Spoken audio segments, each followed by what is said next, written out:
Good evening. Welcome to Shining Light once again with yours truly, Kennetha McCartney. What the day is? They call the day is Pentecost Sunday. It's when the power of God came down and they were empowered to do a lot of stuff. But today we have in studios with us YouTube sensation Lashelle Farrington Saints. Saints, we are in for a treat.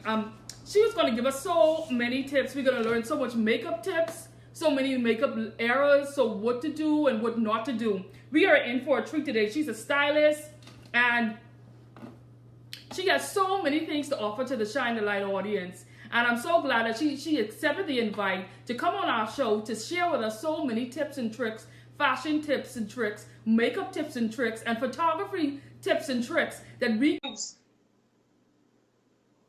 So what we're gonna do, we're gonna now wait for it to come on. We're gonna now wait for it to come on so we can get the interview started.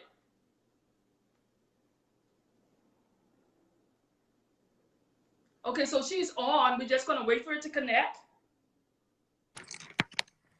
Hello, Hi. hello, how are you? I'm good. Welcome to Shine the Light. Finally, welcome to Shine the Light. Thank you for having me. We are so excited. We are so excited to have you in studios today because we know that we are in for a treat.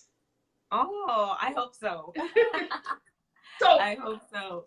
So what I'm going to do right now, I'm now going to give you a chance to introduce yourself to Shine the Light audience and your platform and what you're all about.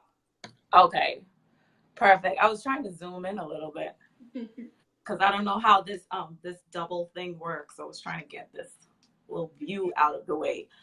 But let me open up everything. So where do you want me to start? You want me to introduce myself? Yes, your platform. Well, to everyone that's joining, my name is Lashelle Z. Farrington. I want to say thank you so much for having me. We are excited to have you. And I'm a makeup artist here based in South Florida. I'm originally from Freeport, Grand Bahama, so I am a Bahamian. Yes. But I've been living here for the past 12 years now. And I'm a makeup artist / full-time. I work as a clinical lab scientist. So, but makeup is my heart. So as a lab scientist, like what does your job entail?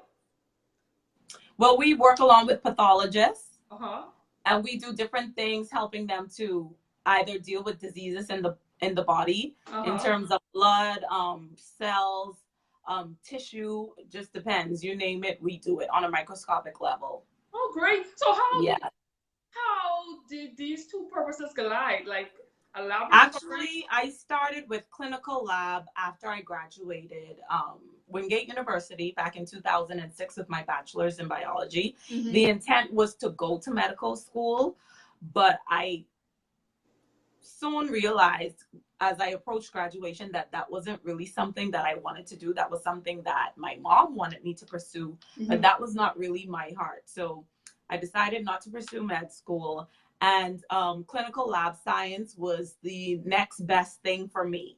In terms of healthcare, I'm not someone who's big on interacting with patients. Wow. So I always wanted to be, I always wanted to be in the fields where I was behind the scenes. Like I got to work with patients, but not directly, indirectly. Okay. And so the lab was a perfect thing for me.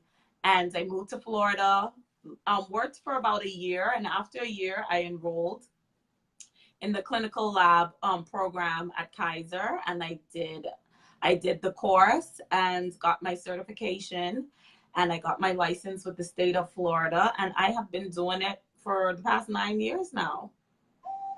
So the makeup came afterwards. So I know you said, like, you said to yourself, you were not a people's person, so you prefer to be behind the scenes. Yes. But doing makeup, you have to be a people's person dealing with some of these things. So, so can you tell me why would you, like, I'm trying to understand. Okay. How the balance, right? The balance. Okay. Yeah. So for me, I like to control. Like I like to I like to say I'm an ambivert. So you know, extroverted introverted. I like to control people in my space when I want to control them in my space. So when you're in the field and when you're in your career field and you work for someone else, you don't get to control when people are in your space. You work from 9 to 5. So if you're a nurse or anything else, you don't have that control. As a makeup artist, if I'm not feeling like being with a client, I don't have to take that appointment. I'm in control of my schedule. I'm in control of my time. I'm in control on whether or not I want to bring people into my space or not. So that's the difference. So for Clinical Lab, like it was me, I like to work alone when it comes to the things that I do. So I was good at, hey, give me my thing, let me do my thing in the lab. Sometimes patients, you don't know what kind of patient you may run into. And some of them are extremely sweet and some of them are extremely rude. So you just never know. But as a makeup artist, that's my business. That's my baby. That's something that I groom, and I can discern whether or not I even want to work with certain people. So I like to have that sense of control over what I do in that field. So that's how you get the balance with the two. But I also know, even though you're shy, I know that as far as your page, I know you confront a lot of issues. Some makeup artists use their page for makeup artistry, but I know that with your page, you confront a lot of issues. Yeah. You talk about certain topics. I know you talk about your Christianity walk, and so coming on Shine the Light. I would just want to ask you, like, what is your Christian journey like? Well, I grew up in church from I could remember. I grew up in church. My uncle and my aunt helped my mom to raise me. So I always had that foundation. My father was never in my life, but I always had that foundation of who God was. I always knew who God was. And from a very young age, I was a dreamer. From a very young age, I had a big mouth. Like, I don't know about you, but growing up back home in Freeport, they always used to tell you ladies should be seen and not heard growing up. We were always told ladies should be seen and not heard. And I was just always loud. I was always that loud little girl. I have a big voice. I was always that one to say what was on her mind. So my mom always used to be like, girl, like you need to learn to keep quiet. But that was just never me. So grew up in church. My mom was saved. My stepdad was saved. As I got older, when I went off to college, I started doing my own thing, trying to come into myself. I had a lot of issues with rejection and just identity issues. The enemy will really try to come in and make you question who you are. And because my father was never in my life and he didn't want to be a part of my life, I had major struggles with that. So when I started to come into my own, I really started to it took a while because after I graduated college and I moved to Florida, I battled for a long time with purpose. And that was the reason why I decided not to go to medical school, because I was just like, I feel like I'm called to be great in some way, but being a doctor is not it. And I'm the type of person, I get bored real easy. So I'm like, I just couldn't see myself becoming a doctor. But at that same time, I was kind of doing my own thing. So every night, I would go to the club, not every night, but on the weekends, I would go to the club with my friends and my cousin, and we would just ride the town. But when I got home, when it was time for me to go to bed, I would just cry myself to sleep every night because I'm like, God, I don't know what to do with my life. So in 2008, I decided to go to church one Sunday. I was like, man, I got to go to church. Like, you know what I'm saying? I hadn't been to church in months. And I was like, well, let me go to church. And there was a pastor, an evangelist there. His name is Tim Story. And he was preaching on the story of David. And I was sitting in the back of the church that Sunday because I was late. And I just felt like I was the only person in the room. And he was talking about, who God had destined David to be from before David even knew he was going to be king. And he was just talking, and I was like, this dude, he was like, his words were piercing my heart. And he stayed and he did like a little revival for the next couple of weeks. And I remember every day, because I was already in school, I remember every day I left early so I could go to church. And I remember rededicating my life back to God because I already had that foundation. So growing up now as an adult, I'm really, just I was pressing in, like, getting involved in church, getting involved in ministry, serving, just really, really walking with God. And then it got to a point where I was just like, certain things that I believed all my life didn't really correlate with the Bible I was reading. Mm-hmm. So I was like, why are we constantly continuing the same cycles of the things that we're not being taught, and we're not measuring it up to what the word actually says? And so it came to a point after a few years, like maybe about 2 years ago, I really started to really go before God for myself and really get deeper in the word about certain things that I either questioned, didn't understand, or didn't fully believe. Mm-hmm. And that's been me ever since. I've never been that type of person to conform. I've never in my adult life, I should say, because when I struggled with my identity when I was young, that was different. But in my adult life, I have never been the type of person to conform.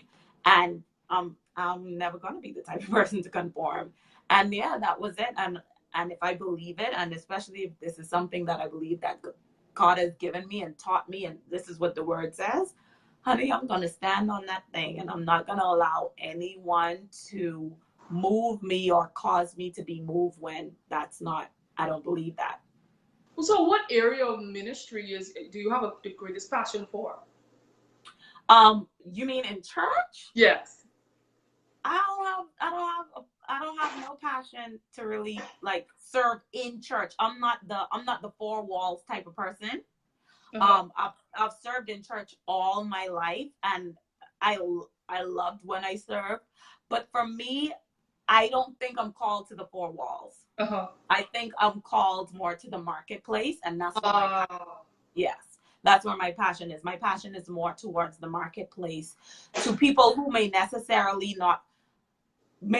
get to go to church every single Sunday, and for people who are battling in their lives where they may not have a covering, where okay, I go to Bible study on Wednesdays, I go to pray on Saturday mornings, and I go to 8:00 service every Sunday. You know what I'm saying? There may be people who live a CEO life and a jet setter life where they book me to do their makeup, and I'm standing over you doing your makeup, and the Holy Spirit is speaking to me concerning a particular area in your life, and is calling me to minister to you, to bring healing and to bring freedom and to bring liberty. So that's where my heart is. My heart is to really see people set free, regardless if you're in the four walls or not. It don't even matter to me. If God is placing you in my path and he's asking me to speak into your life, then honey, that's what I'm going to do. Whether we in church, on the football field, in the sky, on the plane, on the cruise ship, wherever it is, I'm here to do his will. And that's it. Excellent.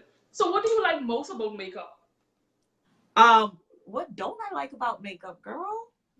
What don't I like? So I just love the transformation. I love to see when women look in the mirror, especially women who struggle with identity issues, mm-hmm. or don't really get that extra time to take care of themselves, and really see that outer beauty match what's already beautiful on the inside.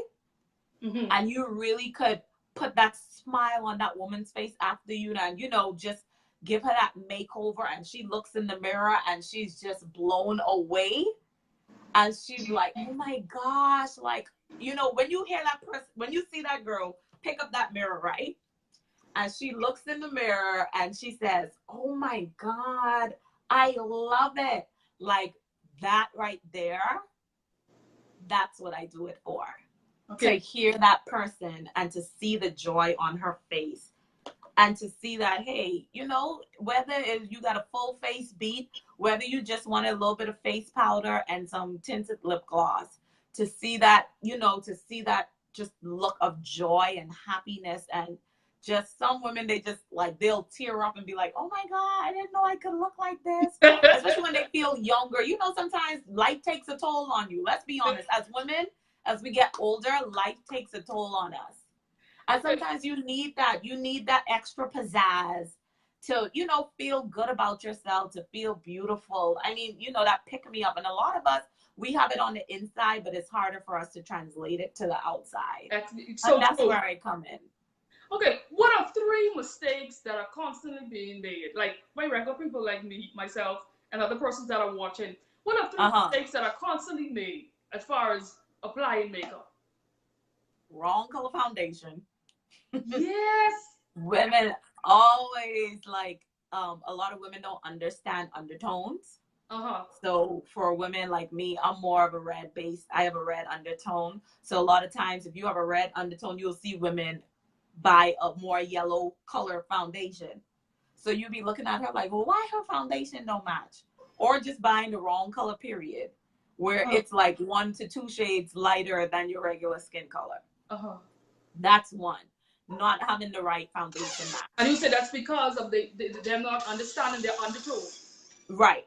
Most of the time, it's because they don't understand their undertones. Okay, so second, go ahead. So I will elaborate on that a little bit more. So what is the key? Say if I'm going into the store myself and I'm purchasing without a makeup artist, I'm going into the store myself and I'm purchasing, going to purchase my foundation. What are some suggestions that you would give me that I so that I can pick up the right foundation? You know, I get a little. I would say do your homework first. I would say do your homework first.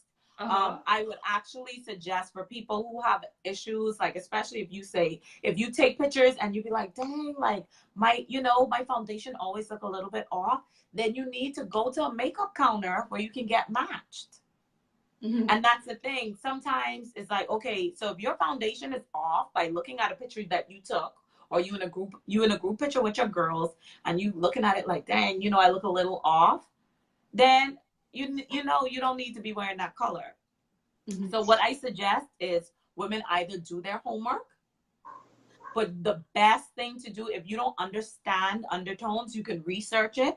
And if you don't have the time, the best thing to do is to go to a makeup counter where there is an associate that can help you and find. And there are a lot of stores that do have, you know, associates that work the counter that can help you choose the correct undertone for you. Excellent. Go on. You can go on with the second mistake. So the second mistake is brows. A lot of women either color in their brows too dark, too thick, and they block them in. So then you add, and let's not talk about the way they arch them. If you're doing them yourself, sometimes they cut them too thin. They don't have a proper arch, and it doesn't complement the face, the shape of the face. So a lot of times you have where women are squaring in their brows, and then it's too dark and it's too harsh. So it doesn't complement, you know, it gives more of a harsh look than a soft, you know, a soft complementary look to the rest of the makeup. So that's one of the second issues that I have. And then the third one I would say is the whole highlighting and contouring. Like, you know, you just trying to look like Instagram. And not all the time. I mean, sometimes a lot of women on Instagram do amazing makeup. But some of them, they will have you out in these streets looking like a clown. But, you know, people get so caught up because, okay, well, this person has 200,000 followers and makeup is art. So you can, as an artist, you can interpret however you want to interpret. Like you can interpret makeup however you want to interpret. Some people love bold, flashy, you know, avant-garde makeup, and all the power to you. But if you have to go to somebody's job Monday through Friday, that avant-garde look is not for you, especially when, you know, your company has policies and procedures when it comes to the dress code. So a lot of people, I think, especially with the highlighting and contouring thing, they just take it out of control, where usually, you know, you do like 1 to 2 shades up. A lot of women want to do 4 to 5 shades too bright, and it's just too much. It's too much. And there's no balance, and then it just, you just be looking like a ghost, and we don't want that. We don't want that.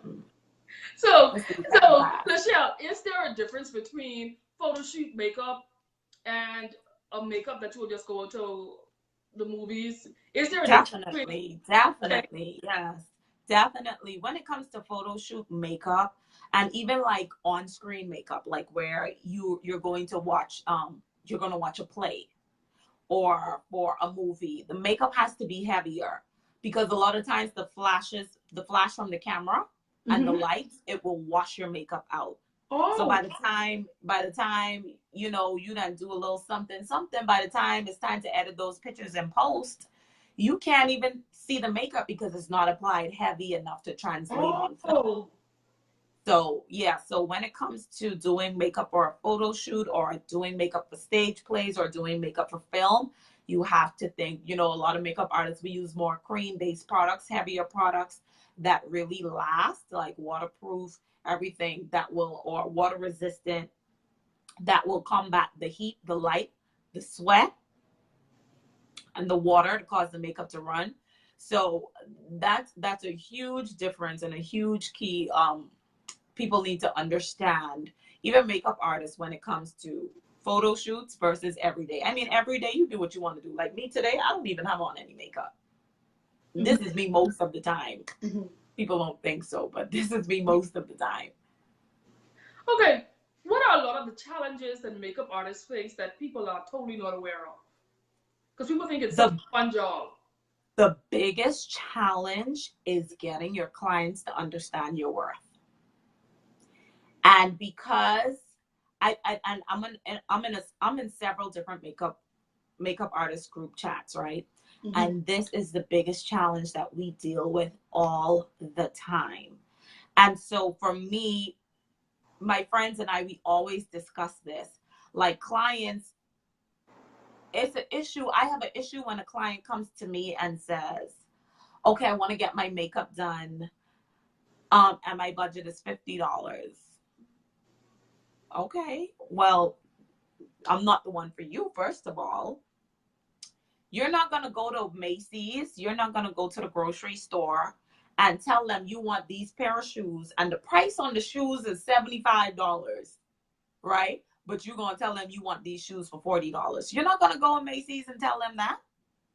You're not going to go in Aldo and tell them that. You're not going to go in the grocery store and tell them that this pack of filet mignon that's priced for $25, you want this pack of filet mignon for $10. You're not going to do that. So it's the disrespect that clients think that they can impose on you. And they don't teach, or not that they don't teach, they don't understand that I'm a businesswoman. At the end of the day, as makeup artists, we have bills to pay. If we're traveling to you, that's gas in our car. Okay? You want to look like Kim Kardashian? You got to think about the products that we put in our kits. This one bottle of foundation alone, you know how much this costs? This one bottle alone costs $49. Okay? And the foundation that I wear for myself is $50. You know this face powder right here, this setting powder, this is Yves Saint Laurent. Okay, this is YSL. This one, how much ounces is in? This is 0.52 ounces of powder. 0.52 ounces. This isn't even a full ounce. You know how much this one thing costs? $60. 60, not 16. 60. And I have 3 of these. Okay, and so a lot of people, they really think so. But for 3 of them, that's $180 just in powder. One foundation, $49. So imagine the amount of money that I have to invest in my kit in order to serve you, so you can look the best on your special day. And then you want to come at me, but you only want to pay $40 or $50, or you don't respect the price that I've set. Because don't forget, I always tell people, every one of us that has gone to college, what do we go to college for? To get an education, to get our degree, to what? In turn, make more money, right? Mm-hmm. We know the statistics. So you get your bachelor's to make more money. And you go from your bachelor's to master's. Why? Because you're adding value to yourself so you can demand more money. And it's the same thing with us. We invest in classes, we invest in training, we're adding value to ourselves. And if I have that value, if I'm adding that value to myself, I'm able to demand that you pay for this value. And a lot of clients don't understand that. So that, for me, that I know is the biggest, that is the biggest. And the second biggest challenge is getting clients to understand, I'm going to enhance you. Okay? I'm Lashelle. I can't come to you and tell you, I want you to make me look like Halle Berry. I can't, you and Halle Berry don't look alike. And so they come with unrealistic expectations. And when those expectations aren't met, they get mad. But honey, let's deal with that on the front side. Do you think, your best? Do you think when they say they want to look like Halle Berry, do you think they're talking about the actual features of Halle Berry, or do you think they're talking about the look? Some clients like really think that. Some clients come in your chair for a miracle. Let's just say that. They really want you to perform a miracle. I mean, I believe in God and all that stuff, but I'm not a plastic surgeon, okay? You're going to probably have to go under the knife. And even then, it probably still won't work. But some clients, oh my gosh, some clients come to you with unrealistic expectations. So okay, being respectful, like how do you respond to such demands? How do you respond to such demands? You just have to let them know, okay, you have to break it down for them. Well, you know what? I don't think that look would go for you. Or be like, you know what? I think, well, this is the face of your shape. This is the shape of your face.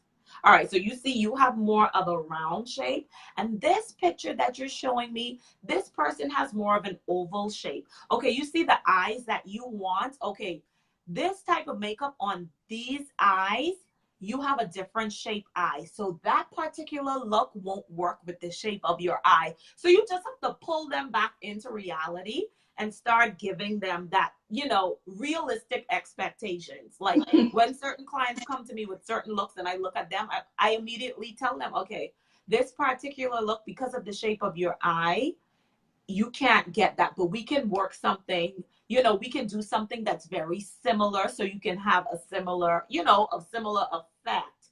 Because I'm telling you, some people really be wanting you to work magic. So Lashelle, okay, what are your top, give me your top foundation, your top powder, your top mascara, and your top setting powder. Okay, so top foundation, I personally for myself I love my Christian Dior Forever Star foundation. Okay, that's the one that I use on myself. Okay. Second runner up to that is this NARS Natural Radiant Longwear foundation. That is my second runner up. My third runner up to that is probably Fenty Beauty. Actually, I think Fenty Beauty and the NARS is a tie, but my all-time favorite foundation is the Christian Dior. When it comes to Brianna Makeup Brown is really getting some great reviews. Yes, she is. I everything that she's put out so far, except for the Galaxy palette, I have loved. But the Galaxy palette was really a no-go. That's my top favorite foundation for me personally. On my clients that I keep in my kit, what has been working the best for me so far is the MAC Match Master line. Mm-hmm. It really works well with almost every type of skin, and that has been a staple in my foundation and in my kit for foundations for a long time. Mm-hmm. So you said foundation, my top setting powder. My friend just put me onto this YSL powder that I told you about. Mm-hmm. It will be the YSL. But so far, let's talk about number one, because for a couple of years, I've been using the Laura Mercier Translucent Setting Powder. Okay. That's my number one. This YSL one, I've just started using that a couple of weeks ago. It's really good. And then there's a third one by Danessa Merrick's. Those setting powders are really, really good as well. Mm-hmm. So those are my top three. Oh, And I keep them in my kit. I use them on me personally and on my clients. so your top mascara. Well, a makeup artist recently told me, she said you can always play around with mascaras, because she said you can get pharmacy mascaras. Basically, Yeah. yeah. She said you can play around with it. You don't actually have to spend Yeah. that You don't top. have to spend a bunch of money. My favorite mascara for a long time has been Maybelline. Like I love Maybelline, and they have this colossal big shot. Okay, this is the Makeup Shayla collab with Maybelline. I have it in blue and I have it in black. Any waterproof mascara for me is like yeah, that's a complete yes for me. I think mascara is one of the most important makeup products that a woman can have. If you have really long lashes in general, I think a pop of waterproof mascara and either a tinted or fully tinted lip gloss will Who do you change your think look carry the immediately. best glosses? Oh man, I can't even tell you, because so far it just depends. I would say price wise, ColourPop, because I have this one liquid lipstick from ColourPop, the matte one, that I constantly get compliments on, and they're only $6 compared to paying $20 for, let's say, Anastasia Beverly Hills. So price wise, I would have to go with ColourPop, because you get great quality for a small fraction of the price that you would pay for a lot of luxury brands. Okay, so excellent. So, what have your experience been as a makeup artist? The downside to makeup artists, other than people not wanting your value, or some people wanting to be transformed into another person? The downside is just either like it's hard just building up that clientele of consistency, because if you work for yourself, you could have a week where you're fully booked, and you could have another 2 weeks where you don't have any clients. So for those of us that do it full time, that's one of the hardest things. Another hard thing is too, like when you're fully booked, that means you're on your feet all day long. And there are times where I've done, and that's why I really ease up on bridal parties. I don't really do bridal parties like that anymore. Oh, wow. Because I will do a bride, I will book a bride, and I will book a team to handle the bridesmaids. Oh. Because that takes a toll on your legs and on your back. And by the time you're done, you just want to crash for the rest of the day. Your body is exhausted. So it's really, people don't understand, like, yeah, you make people look beautiful and this, that, and the next. But honey, standing on your feet all day, especially like me, I've had a back injury. So that's really hard for me. Like standing on your feet all day, whoo, honey, it's no joke. It's no joke. So that's really one of the downsides. And then just having people cancel on you at the last minute. Wow. So how Yes. do you deal with something like that?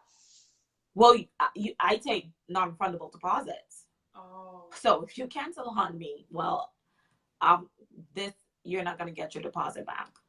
So what? And that's how you have to take care of stuff like that, because people don't respect your time. And so you can't, like, you have an appointment, let's say at 8 o'clock, and it's 6:30, and you're gonna text me, oh, I have to cancel. Okay, you have to cancel. I understand, because I already collected the deposit. So that'll cover the hour, that I could have serviced someone else. So who makeup artists have inspired you along your way, along the journey of you being a makeup artist? Oh man, so many. So many. A lot of people that we probably don't know. Like, there was this guy. He's a Caucasian guy. His name is John Hennessy. He was one of the first professional trainings that I've had with the makeup show. He is a professional makeup artist. When I traveled to the makeup show a few years back actually, he was one of the first people that I've trained with, and he is He is amazing. He was one of the first people to inspire me. And then you have people like, I love to see, you know, a lot of the beauty gurus on YouTube, but a lot of people like, you have like Pat McGrath. She is like the mother, the queen mother of the makeup world. So like, I just love the whole brand that she's created for herself as a professional and a woman of color and as a product brand. She inspires me. And then there are several, like I love Tiana Robinson. I just love the way she markets herself as a makeup artist. I love the passion that she has for the industry. I love how she's so passionate about educating other artists. Oh man, she just the love she has. There's another artist I met at the makeup show. Her name is Danessa Myricks, which some of her products I use in my kit. She's amazing. Like just her ability to tell creative stories when it comes to makeup. I mean, oh, I can go on and on and on and on, but I'm constantly like, you know, as I grow as an artist, I'm constantly connecting to different people and different brands. So do you think makeup workshop makes a difference?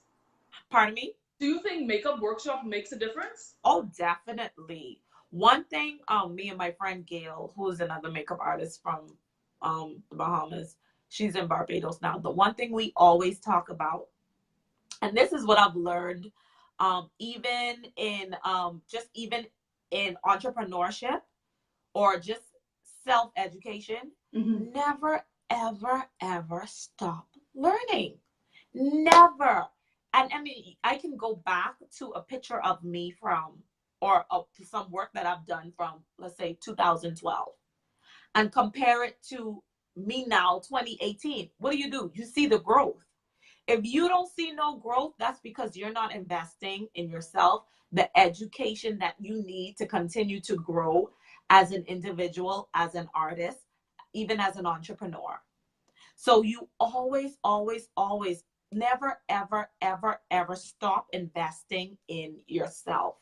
As an artist, as a hairstylist, as an entrepreneur, whatever it is that you do in life, especially if you're an entrepreneur, never stop investing in yourself. Never stop adding value.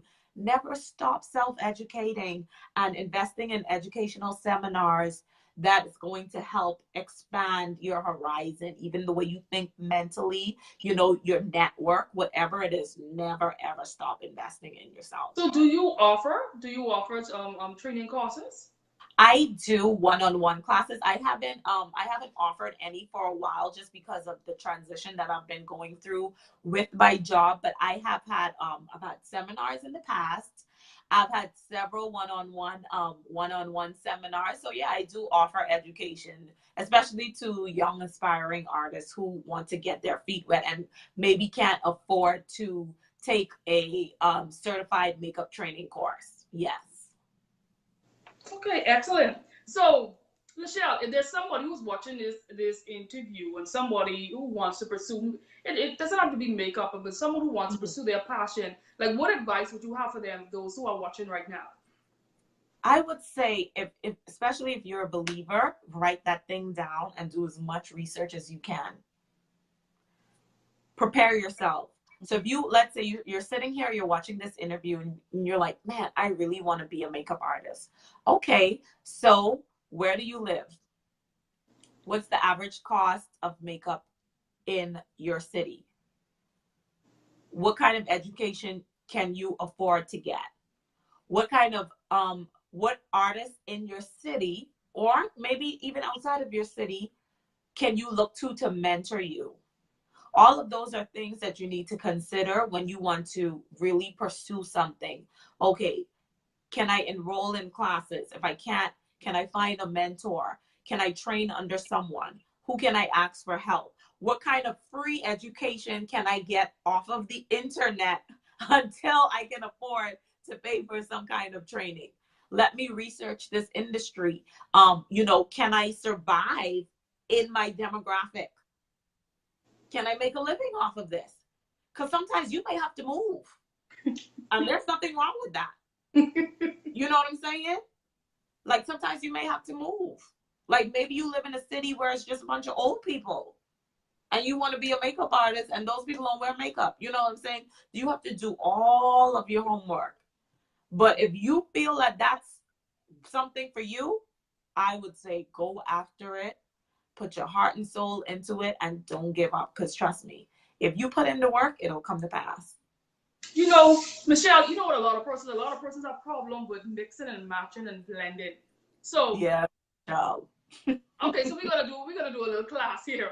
So if their lid color, if the lid color was, say, let's go with teal, what would be the three blending colors? The base, the transition color, and the darkening color. Like what would be the Okay. color, the three I got a three couple of colors? I got a couple of palettes right here next to me, so we could do a little crash course, right? Yes, So great. this right here is the Huda Beauty palette, right? This is the Desert Dust palette. This is a pretty popular palette. This has been one of my favorite eyeshadow palettes, right? Every eyeshadow palette should always have, especially for us women of colors, us women of color, you always want a orangey brown color eyeshadow, okay? An orange eyeshadow Mm-hmm. and a dark brown. Uh-huh. Those are three staple colors. And then depending on the color of your skin tone, so if you're a very light skin color young lady, then you'd want to stick with these two because they're lighter. They're not going to show up on darker skin women. So but you see that's like an orangey type of color. This is a brown type of color. And of course this, you can use this on practically almost anyone, depending on what kind of look. That'll smoke out your fair skin girl, and that would add some nice depth to a medium deep skin tone type of girl. All right, so in terms of teal will always go on the lid. You don't want to take it no higher than that. So teal would be a color that you add last. So for me, in terms of how I do makeup, this is the Perception palette. This is the Shayla and ColourPop edition. I think she may have a color similar to that. All right, so she has like this this green and this blue, right? So we'll use those in reference to our teal. Shayla knows, like I said, every palette should have these three colors. You got that orangey red, like a rustic color. You got an orange, and then you got a dark brown. Okay? And that's important. So you would always start off like in your crease area, depending on your skin tone. You'll start off with either one of these colors or mix the two of them. Put them in your crease. Then you can go in. If you want to smoke it out a little bit, you could go in with that dark color. And all of them you're blending on your lid and your crease. And then you're going to pop that color teal or whatever that bold color it is that you want to wear. You're going to pop that on your lid. Then you're going to go right back in with a blending brush and just blend that out to clean it up and blend it so it can marry into the crease colors. But for women of color, especially us women of color, orange, browns, you always want like those type of colors in your So what about, so we want a little one-on-one with blushes. So which colors would you match with color according to what's on your eye? Or it's according to your skin tone? I'm not, if anybody follows me, if you follow me on YouTube, if you know me, I am not a big blush person at all. I do not like heavy blush. So I'm very light-handed when it comes to blush. I do not like overpowering blushes. So I always tend to stick to, for me, I like my Inglot blushes. So I do something very pale in terms of, not pale as in ashy, but soft. So you would always see me with like a nudish pink or coral type of blush if I'm wearing like, you know, a soft daytime look. Or I would do like almost like a contour type of color, but not too dark. So more of like a soft brown or paprika type color. Oh, I got one right here. So this is called Lovejoy by MAC. Mm-hmm. Like, you see this color? You see how soft that is? Yeah. So it's like an earth tone, but I would gently apply that to the cheek. I don't stray far with blush and honey. I do not. I don't like overpowering colors. I don't like heavy pinks and heavy reds and oranges. That's not me at all. So I would definitely tell people, like, do something really soft, be very light-handed, and just stay neutral. Okay, Like, so you could go in with nice, like, burgundy for deep skinned women, or if you're doing a nice smoky look, because then when you add your highlight, you're good. But honey, I'm not a big fan of blush. Heavy blush, I'm not a big fan. So what is key to contouring? Now, when it comes to contouring, the key is not to overdo it. Mm-hmm. And a lot of people like to do that. The key to contouring is not overdoing it and blending.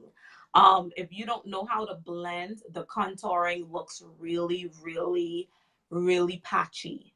And if you're using too dark of a color, it just makes your skin color look really off. Mm-hmm. So you really have to, and then too, it just depends on the type of look that you're going for. If you're someone who likes a natural look, then you won't contour too heavy. You just want to enhance the person's skin.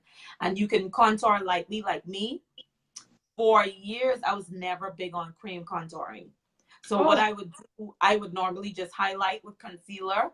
And when I contoured, I always contoured with powder. Mm. So I would do more bronzing. Now, if I'm doing like full beat, like full glam, yeah, you would see me contour with a cream product and marry it into the highlight and blend and set and powder and bronze and all that different stuff. But for me, I'm not really big on contouring, especially if you don't need it. Some people don't need it. So if you don't need it, you don't have to do it. Mm-hmm. But if you're going to do it, you got to do it correctly, which is apply it in the right places and blend it very well into the skin. Excellent. Lashelle, this was such an informative, very, very, very, I know. It was very an informative interview. I mean, you helped me to understand, a certain look, certain powder, product, respect. Looking at entrepreneurship from a whole different aspect of when you get into something. This was a class. I'm gonna be honest. Thank you so much. You're welcome. Thank you so such much for having me. This was such an informative interview. Can you tell us what we expect from you in 2018? How can we connect with you? Any seminars that are coming up? Anything that you're involved with? We know that you have a YouTube channel. You have an Instagram page. Yes, I do have a YouTube channel. You can look me up anywhere. You can find me anywhere. You can find me on Facebook as Lashelle Z Farrington. You can find me on YouTube, Lashelle Z Farrington. You can find me on Instagram, Lashelle Z Farrington. So anytime you want to find me on social media, you can connect with me through my name, Lashelle Z Farrington. I do have a YouTube channel. I'm actually working on some videos now that I am going to be uploading. Mm-hmm. And I see you have my friend here coming on sometime next month. Yes. We spoke. She and I have a few projects in the works. I can't talk about it much now, but look out from some great things to come from me and her. We are working on a few projects. Oh, excellent. As well as I am going to be getting my blog started back up. I kind of fell off. I think the last time I did an entry was around the Christmas time. So I am working on some content to definitely get my blog back up. Really, you're going to see also, I do have my own natural hair care products. Okay. So you will see more. Do you have any on hand? Pardon me? Do you have any on hand that you can show us? Yes, I do. Let me get one. I don't have one right next to me, but I have it. Okay.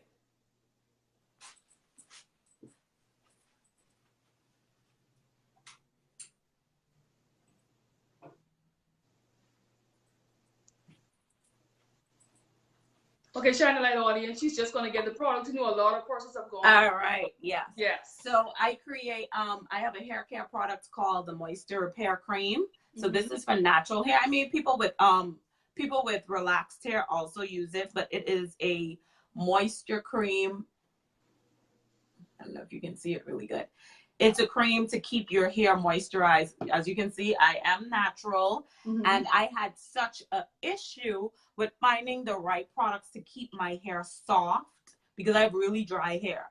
So to retain moisture and keep my hair soft. And after trying product after product after product, like, you know, you apply it and then 2 days later your hair dry and it's hard and you don't know what to do. So I have a skincare product, like, you know, I created lotions and body butters. So I applied that knowledge to start making products for my hair because I went natural and I was like, yo, I cannot do this. So I made the cream, and I mean, I would go a week, 2 weeks without having to apply any product to my hair, because after I would wash it, I would put in this leave-in conditioner because it's pretty thick, and my hair would stay moisturized for a week to 2 weeks. And so I started selling it. It comes with the oil. I'm sold out of the oil right now. So I sell it as a set, or you can buy it individually. The line is called J. Antoinette, in memory of my late grandmother, whose name was Joyce Antoinette. Right. And this is called the Moisture Repair Cream. The oil is called the Moisture Repair Elixir. And it can be found on my website at jantoinette1927.com. Great. Excellent. So it's jantoinette1927.com. So you guys, you know, because a lot of persons have gone natural, you know, a lot of women, African American, are embracing their heritage, you know, a lot of persons are rocking the natural, you know, hair. You know, my hair is natural, but I haven't embraced it. I've embraced it under the wig. Yeah.